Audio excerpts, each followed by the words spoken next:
আসসালামু আলাইকুম। সকালবেলা গরু ঘর খুলতে যেয়ে দেখি মুরগি বাইরে বের হওয়ার জন্য পাগল হয়ে গিয়েছে। তবে এরকমটা প্রতিদিনই ফজর আজান থেকে শুরু করে আমরা অত সকালবেলা ছাড়ি না, যেহেতু আমাদের বাড়ির চারপাশ দিয়ে বাগান, মুরগিগুলা ছাড়ার সাথে বাগানে চলে যায়। সেজন্য আমরা একটু দেরি করে মুরগিগুলা ছাড়ি। ঘরটা যেহেতু তিনতলা, তাই উপরতলা রেখে দিয়ে দুইতলা মুরগি আমরা আগে ছেড়ে দিয়েছি। আগে ছেড়ে দেওয়ার পরে খাবার দিয়ে ওরা যখন চলে যায় তখন আমরা বাচ্চাগুলিকে বের করি। তবে বাচ্চার সঙ্গে যে বড় মুরগিটা থাকে সেই বড় মুরগিটা আমরা আটকে রেখে বাচ্চাগুলিকে ছেড়ে দিই। যদি বড় মুরগি সহকারে বাচ্চাগুলি ছেড়ে দিই তাহলে বাগানে চলে যায়। আলহামদুলিল্লাহ, আমরা যখন প্রতিদিন কাঁঠালগুলা কাটার সময় দেখি কোন গাছের কাঁঠাল সব থেকে ভালো, সেই কাঁঠালগুলি আমরা বাড়িতে নিয়ে আসি খাবার জন্য। যাই হোক, মুরগিগুলোকে ছেড়ে দেওয়ার পরে খাবার দিয়ে আমরা এসেছি ছাগলটাকে বের করার জন্য। কালকে সারাদিনই বৃষ্টি হয়েছে, সেজন্য আমরা কালকে দিনভরই ছাগলটাকে এই ঘরের মধ্যে রেখেছিলাম। যখন বৃষ্টি না থাকে তখন আমরা ছাগল বাইরে রাখি। যাই হোক, আলহামদুলিল্লাহ, ছাগলটাকে বের করে আমাদের এই ঘরটাকে পরিষ্কার করতে হবে। এটা আমাদের প্রতিদিনই কাজ। সকালবেলা ছাগল ঘর থেকে বের করার পরে ছাগলের ঘর পরিষ্কার করা। যেহেতু কালকে দুপুরবেলা ঘরে আমরা ছাগল উঠাইছিলাম, সেজন্য আর পরিষ্কার করা হয় নাই। এজন্য সকালবেলা এই ঘরটা পরিষ্কার করার পাশাপাশি আমাদের ধুয়ে ফেলতে হবে। ছাগলের ঘরের নিচে ফ্লোর করা, তারপর আমরা মাচার উপরে ছাগলটাকে রাখি। যদি ফ্লোরের উপরে রাখি তাহলে ঠান্ডা লেগে যেতে পারে, সেজন্য আমরা মাচার উপরে রাখি।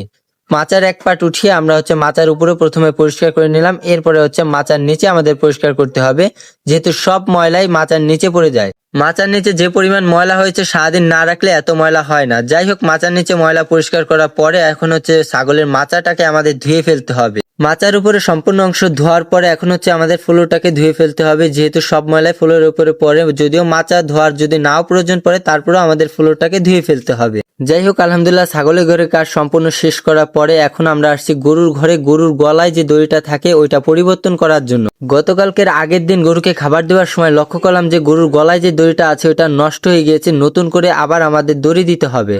সেজন্য আজকে যেহেতু গরুকে গোসল করাবো, তার আগেই আমরা এই দড়িটা পাল্টিয়ে দিলাম। গরুটাকে বাঁধার পরে এখন আমাদের গোয়ারার মধ্যে যে ঘাসগুলি অবশিষ্ট থাকে ওই ঘাসগুলিকে পরিষ্কার করতে হবে। গরু বাঁধা অবস্থায় আমরা গোয়ারের ঘাসগুলি পরিষ্কার করতে পারি না, গরু গুতাগুতি করে।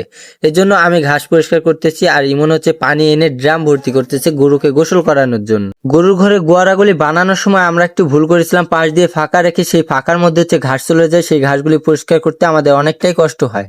যাই হোক, আলহামদুলিল্লাহ, আমরা গরুটাকে গোসল করানোর পরে নিজ স্থানে বেঁধে দিতে হবে। বেঁধে দিয়ে ফ্যান চালিয়ে দিতে হবে যাতে গরুটা শুকিয়ে যায়। গরুটাকে গোসল করানোর পরে আমরা চলে গেলাম পাথারে ঘাস কাটার জন্য। আমরা সকালবেলা ঘাস কাটতে যাইনি, যেহেতু বৃষ্টি হয় প্রতিদিনই, কারেন্ট থাকে আবার থাকে না, এরকম সমস্যায় আমরা সম্মুখীন হচ্ছি।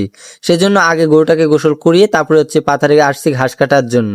যেহেতু আমরা দুইজনে মিলে এই ঘাসগুলি কাটি, তাই অল্প সময়ের মধ্যে আমরা আমাদের পর্যাপ্ত ঘাসগুলি কাটতে পারি। আলহামদুলিল্লাহ, ঘাসগুলি কাটার পরে এখন এই ঘাসগুলি আটিতে সাজাতে হবে। যেহেতু আকাশে মেঘ হয়েছে, যে কোনো সময় বৃষ্টি আসতে পারে। বৃষ্টি আসার আগে এই ঘাসগুলি আমাদের বাড়ি নিয়ে যেতে হবে।